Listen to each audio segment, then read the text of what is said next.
Warahmatullahi wabarakatuh. My dear students, this is our 14th lecture, and this is the last one, the last lecture in our course English Literature of the 17th century. Today, inshallah, this is the, as you can see on the screen, this is the 14th lecture and this is the last one. Okay, and it will be a final revision, inshallah, for all the course and all the courses that we have already covered during this 13th lecture before this. There is one important point that I'd like you to notice and pay attention to, that this lecture, the last lecture, the revision lecture, the 14th lecture, is not enough for you to study. Someone might think that this is a lecture that can be enough for you to study and then to sit for the exam. This is not true. Please do not think this. This lecture is not enough. You need to go back again from the first lecture till the 13th lecture to cover all the materials, all the points that we have already covered. So you will find that there are many important points that are not included in this lecture. Why? Because it is very difficult to sum up or to make a summary of all the points that we have already covered in the previous lectures. So you have to study from the very beginning, from lecture 1 till you reach lecture 13. It's very important to do this. Do not depend only on this lecture, because this lecture does not include all the points that we have already covered. Okay, so some of the important points are not included. Why? Because of the shortage of time. We do not have much time to revise and to go back again to explain all the points that we explained before. So please do not think that this lecture is a summing up lecture and this is enough and you can study this and go directly to the exam. This is not true.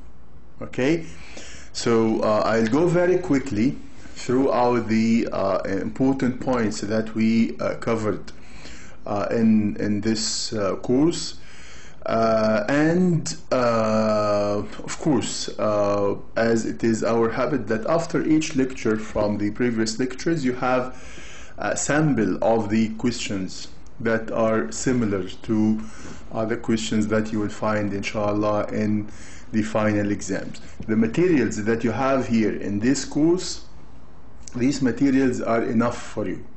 So if you study these materials in a good way, inshallah you will get a high mark in inshallah the final exam. Best of luck to all of you from the very beginning, and hope to see you inshallah in other courses, inshallah.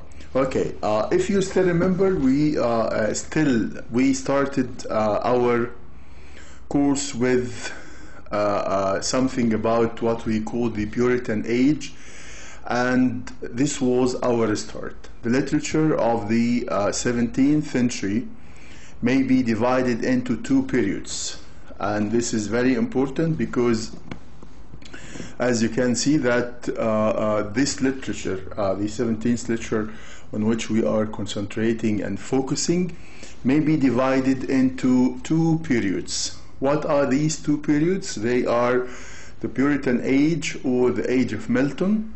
This is period number 1, and it started 16,000 to 1660, which is further divided into Jacobean and Carolyn periods after the names of the rulers. James I and Charles I was ruled from 1603 to 1625. Okay, to 1649 respectively, and this is the second division, or the second period of the 17th literature, which we call the Restoration period of the age, or the Age of Dryden. So the first period might be called the Age of Milton, and the second period may be called the Age of Dryden, because these two were the most prominent figures in the 17th century, the literature of the 17th century. Okay, now let's move to the next page. The 17th century up to 1660 was dominated by Puritanism, and of course now sure you know that Puritanism played a very important and effective role in the 17th century. So was dominated by Puritans, and it may be called the Puritan Age or the Age of Milton, who was the noblest representative of the Puritan spirit.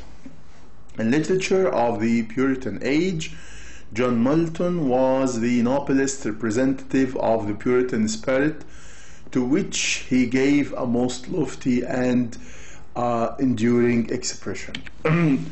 Now, if we look at the genres, we find that Puritan poetry, the Puritan poetry, also called the Jacobean and Carolyn poetry, during the reigns of James I, Charles I respectively, can be divided into three parts. So the Puritan poetry also can be divided into three parts. What are these three parts? They are, as you can see in front of you, we have number one, poetry of the school of Spenser. Number two, poetry of the metaphysical school. And number three, poetry of the Cavalier. Okay, now concerning the other genre, which is drama, we have what we call Jacobean and Carolyn drama. After Shakespeare, the drama in England suffered a decline during the reigns of James I and Charles I. The heights reached by Shakespeare could not be kept by later dramatists. The Jacobean and Carolyn dramatists gave expressions to passive suffering and lack of mental and physical vigor. Okay, now this is the third genre, which is prose. We have what we call Jacobean and Carolyn prose, and this period was rich in prose. Of course, it was richer in prose than in drama and in poetry, as you can see. This period was rich in prose. The great prose writers were Bacon, Puritan, Milton, Sir Thomas Browne, Jeremy Taylor, and Clarendon. For the first time, the great scholars began to write in English rather than Latin, and this is of course the development that happened during that time, which is that the writers started to write in English, not in Latin as it was happening before. So the Bible became the supreme example of the earlier English prose style, simple, plain, and natural. Okay. Then this is the second period, or the second division, or the second part, or the second phase of the 17th century, which we called, as you can see in front of you, the Restoration period. And you need to know the dates. The dates are a little bit important. We have here this period started in 1660 and ended in 1700. After the Restoration in 1660, when Charles II came to throne, there was a complete repudiation of the Puritan ideals. So after the coming of the Charles II to the throne, there was a complete refusal, complete disagreement and rejection of the Puritan ideals and ideas and concepts and way of living.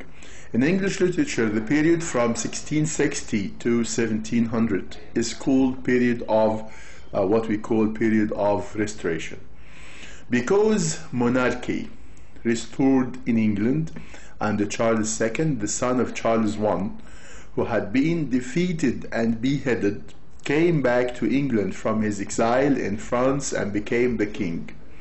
It is called the Age of Dryden because Dryden was the dominating and most representative literary figure of the age, and this is what we said, that this part is dominated and is prominent.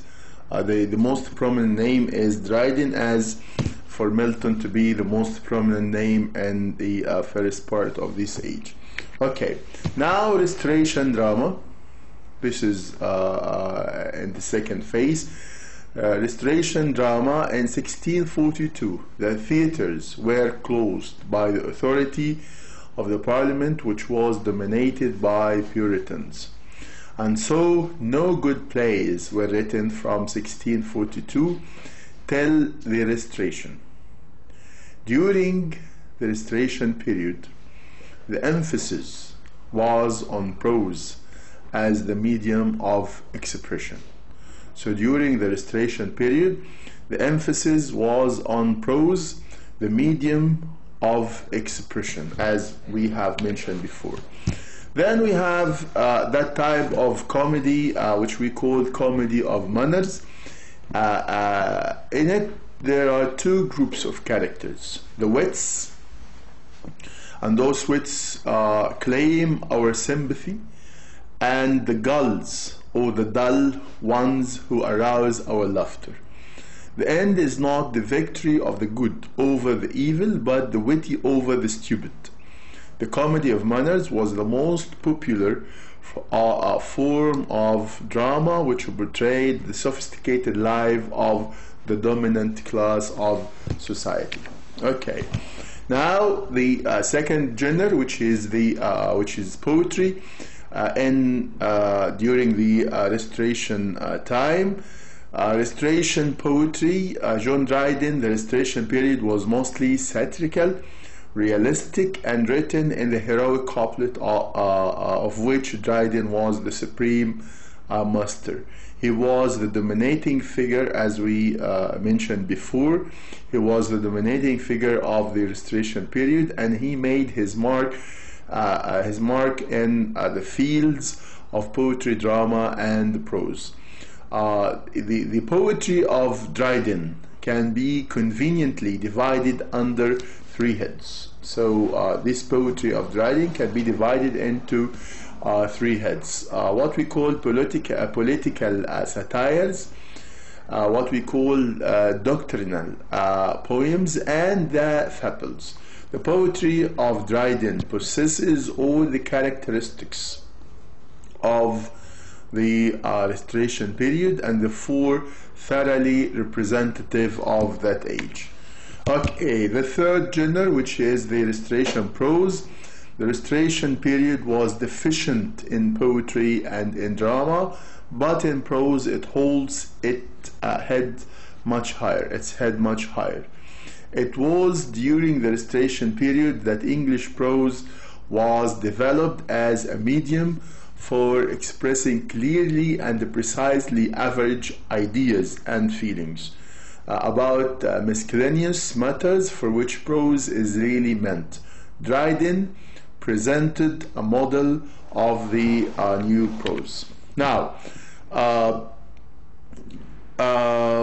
we move to another important point in our. So the first point in our course is these two parts that we have just explained right now, which is the Puritan Age and the Restoration time. Now we move to another important point, which is about Milton and his most famous poem, Paradise Lost. Now also we covered this poem in about 2 or 3 lectures. I don't remember exactly the number of lectures, but if you remember what we said, that Paradise Lost, John Milton, we have here, we started with knowing something about Milton's life, and we said that he was born on December 9th, 1608 in London, and Milton's father was a prosperous merchant Milton excelled in school and went on to study privately in his 20s and 30s. In 1638, he made a trip to Italy, studying in Florence, Siena, and Rome, but felt obliged to return home upon the outbreak of civil war in England in 1639. Upon his return, after his return from Italy, he began planning an epic poem, the first ever written in English. Okay, this point also is important because it shows Milton's point of view towards women and marriage. Much of Milton's social commentary in Paradise Lost focuses on the proper role of women. In book 4, he makes clear that he does not think men and women are equals, alluding to biblical passages that identify man as the master of woman. Although Milton viewed women as inferior to men, believing that wives should be subservient to their husbands, he did not see himself as a woman hater. Okay, then we move to another important point about this poem, which is the plot overview. Of course, many parts are not included here, as I said, because of the shortage of time. So you need to go back again to the previous lectures to have a look again at all these points. Plot overview. We started with Milton's. The speakers begin Paradise Lost by stating that his subject will be Adam and Eve's disobedience and fall from grace. And as you can see, the story comes in and goes on to just to you have to follow all the details that are mentioned in this plot overview. Okay, now the importance of obedience to God, and this is one of the of course, if you go back, this is never the plot overview. It's too long than this, but because I couldn't mention everything here, I need at least 3 hours, and now the time specified for us is very short, so we have to go very quickly just to mention the headings, just for reminding you of all the headings, all the points that we covered already. So you need to go back again to the plot overview in the previous lectures, in the original lectures, and read all the details. This is very important. Do not depend only on these lines. These lines are not enough. Please remember this. These lines are not enough. You have to go back again to the previous lectures to read them and try to understand them. Now let's move to this, the importance of obedience to God. The first words of Paradise Lost state that the poem's main theme will be man's first disobedience. Milton narrates the story of Adam and Eve's disobedience, explains how and why it happens, and places the story within the larger context of Satan's rebellion and Jesus' resurrection. Okay, now another important point here in this poem is the symbols. Symbols are objects, characters, figures, and colors used to represent abstract ideas or concepts. We have one of the symbols that are mentioned here, and this is the scales in the sky. As Satan prepares to fight Gabriel when he is discovered in paradise, God causes the image of a pair of golden scales to appear in the sky. One side of the scales he puts the consequences of Satan's running away, and on the other he puts the consequences of Satan's staying and fighting with Gabriel. Of course, you need to read also this just to know what does this symbol represent. Okay, another symbol is Adam's wreath. The wreath that Adam makes as he and Eve work separately is symbolic in several ways. First, it represents his love for her and his attraction to her. But as he is about to give the wreath to her, his shock in noticing that she has eaten from the tree of knowledge makes him drop it on the ground. Okay, then we after finishing the poem of Paradise Lost, we move to study two other poems. But before studying these poems, we displayed or showed some what we call literary terms. Of course, because we cannot study some poems without having brief information and brief knowledge about some important terms that are used in poetry. We started with knowing personification, metaphor, alliteration, diction, epic, rhyme, stanza.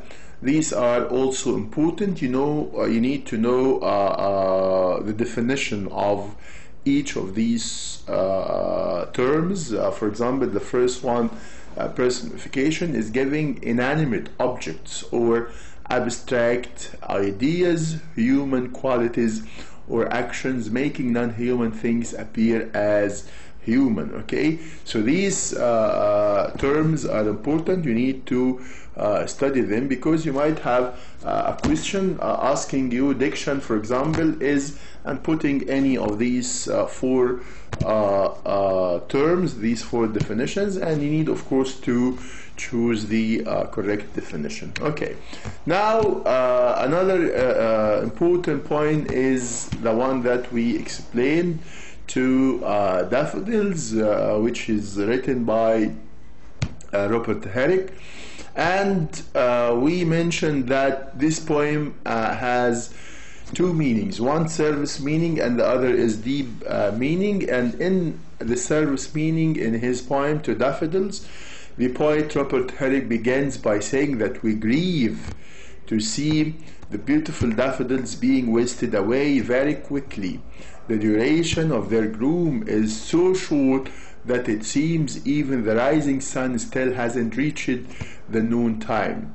Thus, in the very beginning, the poet has struck a note of mourning at the fast dying of daffodils.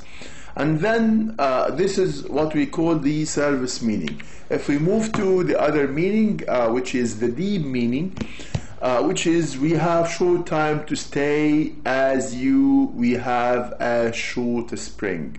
And here Robert Herrick symbolically refers to the youth as spring in these lines. He equates or compares the human life with the life of daffodils.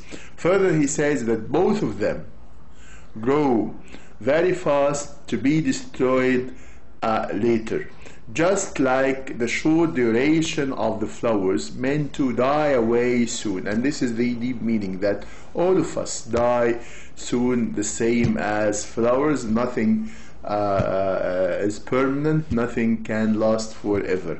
Their life is as short as the rain of the summer season, which comes for a very short time, and the dewdrops in the morning, which vanish away and never return again. Okay, so you need to study these two meanings. Then we move to the theme, and the theme here in this poem, we have the short-lived nature of life, the fleeting passage of time. Like the flowers, we humans have a very short life in this world. Beauty is not going to stay forever, and of course this is very important. Okay, now we move to another poem, which is Virtue. And this poem also is written by another poet, another one who is very famous, George Herbert. And in Virtue, which comprises 4 quatrains altogether, Herbert reflects on the loveliness of the living world, but also on the reality of death, building momentum by moving from the glory of a day to the beauty of a rose, to the richness of springtime, while returning at the end to each quatrain that everything must die. Okay, now before moving to the last page that we have here, that also Herbert here in this one, Herbert leads the reader to the last slightly varied quatrain. Herbert contrasts the passing glories of the mortal world with the eternal glory of the immortal soul, and thereby distinguishes between momentary and eternal value. Of course, again, these lines are not enough to understand the whole poem. You need to go back to the original lecture to have more about this poem, and inshallah you will find everything you need in the original one. This is only a very brief summary which is not enough for you to understand the poem. Okay, now let's move to the point, the item that we ended with. We ended with studying the text which is All for Love by John Dryden, and we started saying that John Dryden, the dramatic works of Dryden, and we said that large number of plays written by Dryden.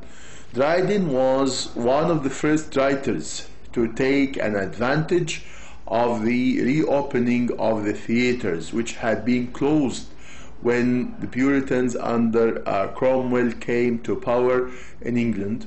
Dryden wrote a large number of dramas which are detailed below under appropriate headings.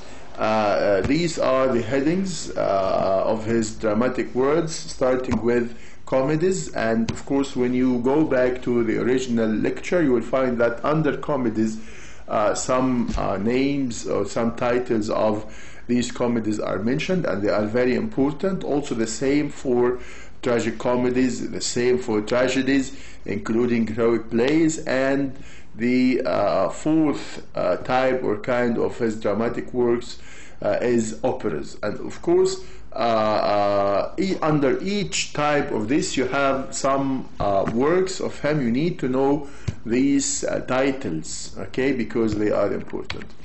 Now, Dryden was a man of versatile genius. He distinguishes himself as a poet and as a dramatist and as a critic. He made a name for himself in the writing of both verse and prose. However, it is not as a dramatist that he won immortality. His greatness rests chiefly upon his poetry and his literary criticism. As for his drama, it is only All for Love, the text that we studied together, which still endures and which will always endure.